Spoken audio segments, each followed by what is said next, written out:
In this video, I'm going to show you the exact 3-step framework that helped me build on muscle as quickly as possible. I'll give you the exact plan, everything that you need so that you can build muscle and bulk up 20 pounds in the next 3 months. So I remember when I first started training, right? And I was like really happy because I finally get the chance to change the way I look, because for my entire life I've been known or seen around my friends, right? I was known as like the skinny fat brown kid. And this really got to me because these guys, like majority of my friends were like white guys, right, at the time, right? Majority of these guys, they were like this skinny, lean, white boy that you would imagine to be in like your typical Hollywood movie. Me, I was brown, right? So whenever we got the chance, like, let's say it was like a day at the beach, right? They take off their shirt, they look decently fit, they look kind of lean, not too much muscle, nothing too insane. They look normal. But me, if I took my shirt off, I'd look like a brown goblin with chest hair and man boobs, and I looked fat at 14. Like, that's not normal, and that's why I wanted to change. That's why when I got the chance to go to the gym, I took it because who wouldn't, right? A chance to look better, get stronger from like your past fat, brown, skinny fat goblin self, right? Who wouldn't take that chance to put on muscle, to put on size, to get bigger and stronger? And long story short, I trained like an idiot for like the first couple years of my training, right? Because I was doing high volume and listening to mainstream fitness. But now that I'm past all that, I'm no longer doing it.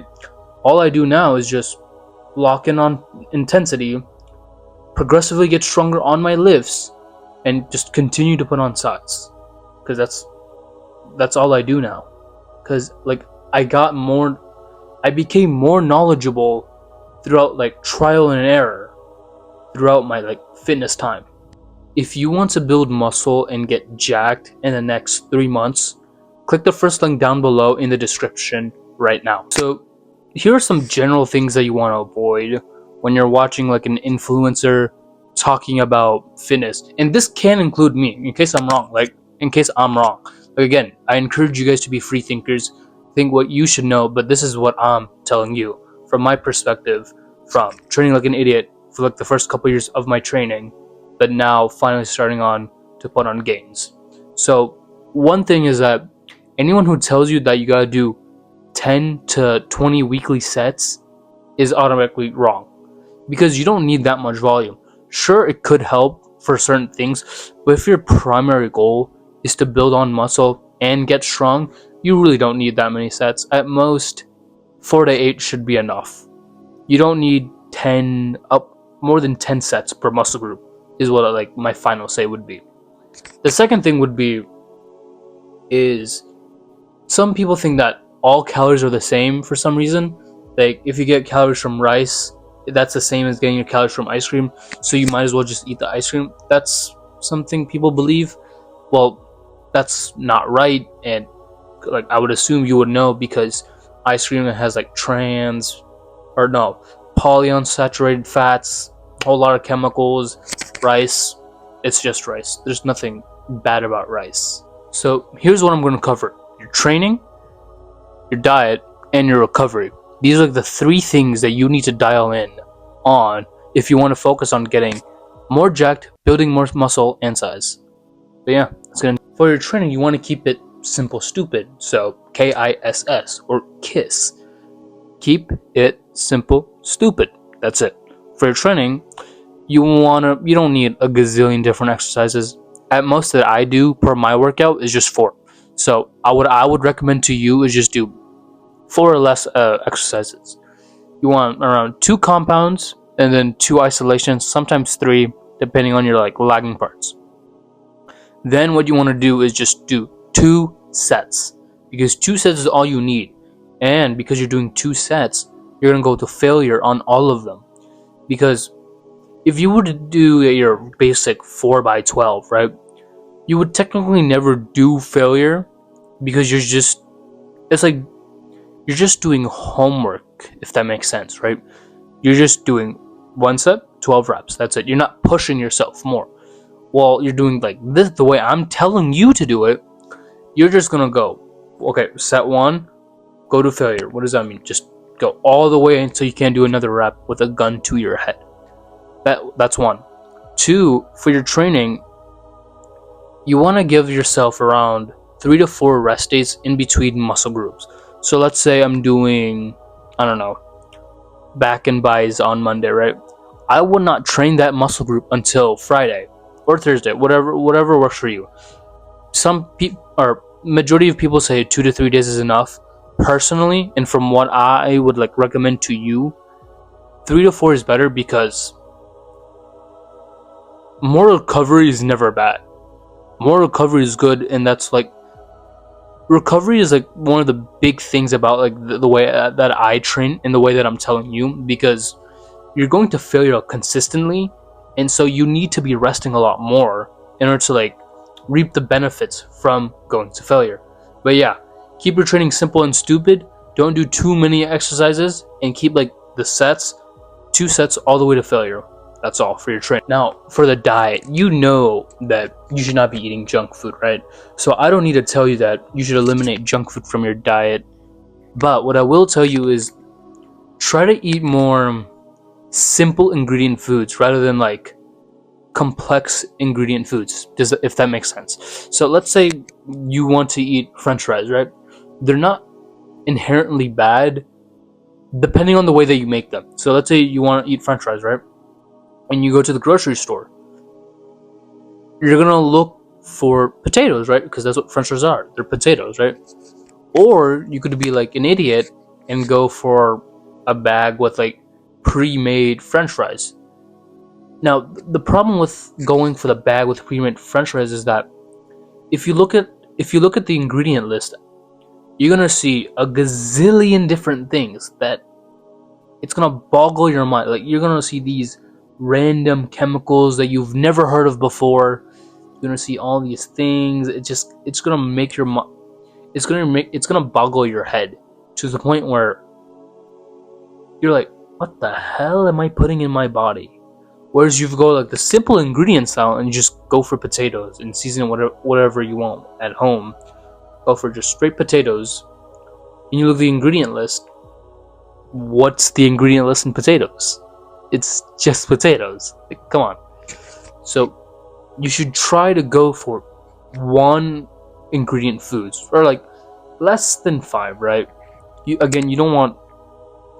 My rule of thumb is, if I don't know what I'm eating, so if I see like a random chemical, then I'm not gonna eat it. That's the way I would look at it for the diet part. Now, there is another part of diet, in which case, like, some of you guys like eat your mom's cooking, which, fine, right?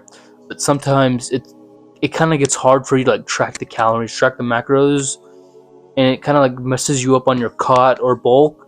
My number 1 advice to that is, let's say your mom made meat curry or whatever, and you know that she put a gazillion different other things like onion, spices, this, that, garlic, whatever. What I would tell you to do is just measure the meat, or like the main thing in that dish, and just, go on MyFitnessPal, just track that, and then add like a 50 to 150 calorie margin of error if you're including a curry and stuff, right? I do it like this because it gives me like security that I'm eating properly. So if I get like 200 grams of meat curry, right, and I know my mom put a gazillion different other things in that, I'm just gonna measure the meat because I know that's simple, just meat, right? And then let's say 200 grams of meat is like, I don't know, 600 calories. I'll add an extra 150 calories to that on my cut, so that, okay, it says that the meat is 200 calories, but I know that I took some curry, so I'm gonna put 150 more, so just so I can be safe, right? And you don't need to do this all the time, because majority of spices or onions, majorities of fruits and vegetables and spices, they barely contain any calories. You can do this if you want the security, in which I do this too, right? And I still recommend it, right? But you don't need to do it so often, because for me, it's to the point where it's like automatic. Like I can just know that that has 600 calories, give or take. Like I've been doing it for that long to the point it's just like it's easy for me to know. Now for recovery, you should really focus on sleep and actually recovering in the gym.